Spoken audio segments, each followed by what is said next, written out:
Alright, part 2. Nietzsche goes on to criticize the, quote, most grievous, protracted, and dangerous, end quote, error of philosophy, which he believes is the, quote, invention, end quote, by Plato of, quote, pure spirit and transcendental goodness, end quote. Nietzsche puts forth this criticism of Plato for his denial of perspectivity, which Nietzsche sees as, quote, that fundamental condition of all life, end quote. Each of us is situated, not only in a particular body, but also in a particular time and place. The ideas we have about the world are very often, quote, foreground evaluations, temporary perspectives, viewed from out of a corner perhaps, or up from underneath, a perspective from below, end quote. This lack of appreciation for perspectivity led Plato to assume that the relations between men and women holding sway in Athens during his lifetime were universal, going so far as to describe in Timaeus the creation of woman as a secondary accident arising because a few members of the original, quote, superior race of men, after having their souls implanted in bodies, became cowardly and unrighteous. As a result, their impure bodies having gotten the best of them, they became female. This kind of blatant sexual prejudice comes out not only through the denigration of women, but in a distaste for the body. Plato, in the Symposium, has Diotima tell Socrates that philosophical love is pure, quote, unsullied, unalloyed, and freed from the mortal taint that haunts the frailer flesh and blood, end quote. Schott makes clear the tie between women and the body in Greek thought. Quote, women represented the pollution associated with the body and sexuality because of their role in giving birth to life, which brings with it the threat of death, end quote. This connection between the body, women, and reproduction has played a crucial role in the psychological and spiritual motives underlying man's denial of mortality and desire to transcend the natural context of his conscious existence. The conscious ego is in the precarious situation of knowing both the potential of immortality and the actuality of death, which becomes inevitable the moment it is born from the womb of woman as a body. The body itself, for the unintegrated ego, is experienced more as a tomb than as a vessel of life.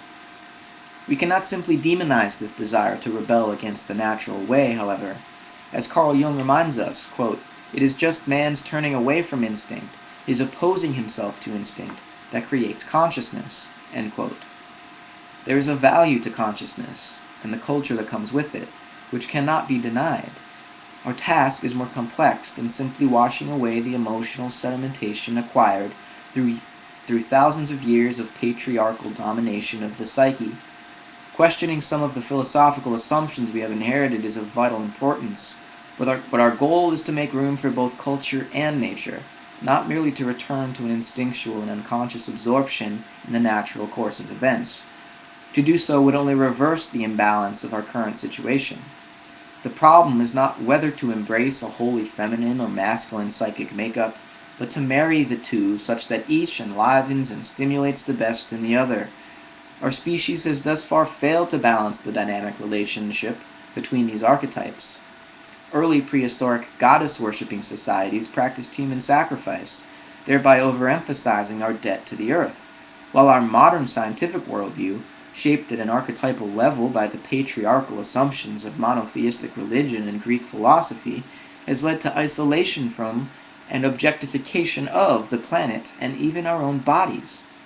Scientific materialism gives us the impression that we are not of this universe, but are some kind of freak statistical anomaly, strangers in a strange land. Where did this imbalance come from, and how did it ever become so extreme? Perhaps a short exploration of the origins of consciousness will help us gain our bearings. The rise of the conscious ego can be traced back to the discovery, by men or by women, we cannot say, of the link between sex and birth.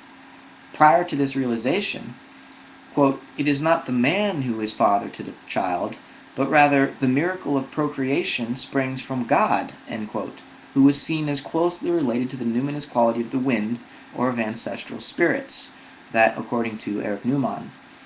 Even earlier to this association between the numinous and pregnancy, the fertility of the Great Mother was seen as fully her own. Indeed, contrary to the later patriarchal creation myths, such as are found in the Timaeus and Genesis, from an archetypal perspective, quote, the feminine has priority, while the masculine creativity only appears afterwards as a secondary phenomenon.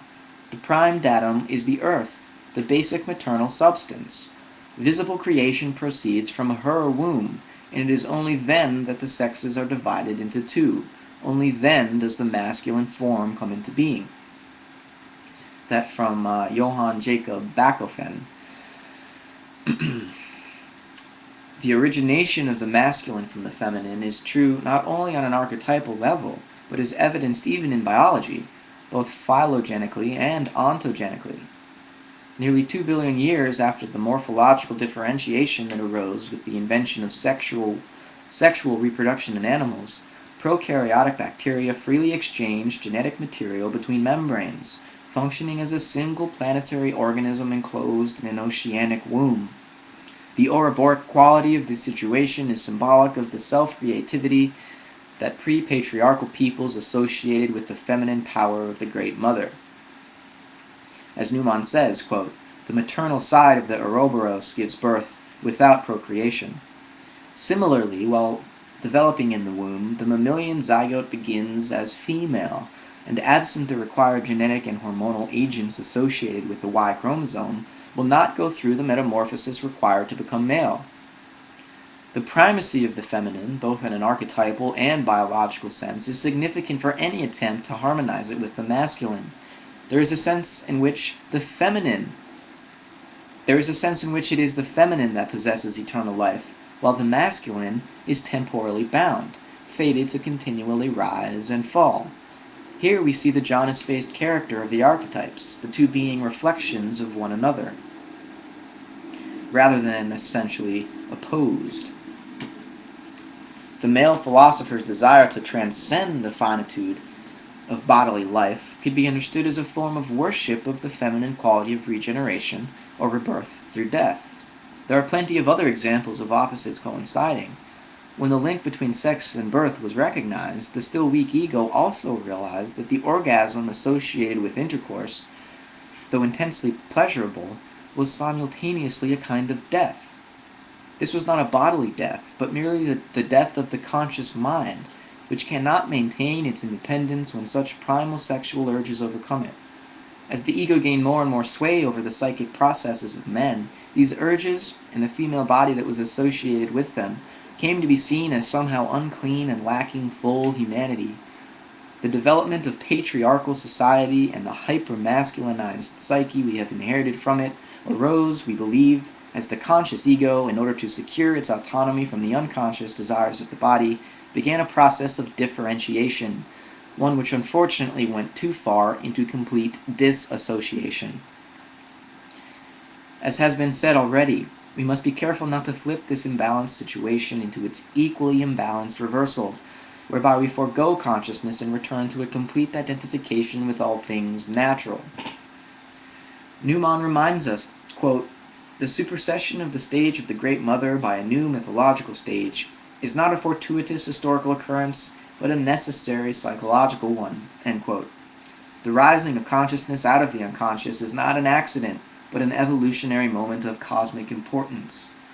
As Paula Gunn Allen has said, quote, our planet is in crisis, but for the most part, we do not recognize that the reason for her state is that she is entering upon a great initiation. She is becoming someone else, giving birth to her new consciousness of herself and her relationship to the other vast intelligences, other holy beings in her universe, end quote. Part 3. That'll be the last part. It's almost over.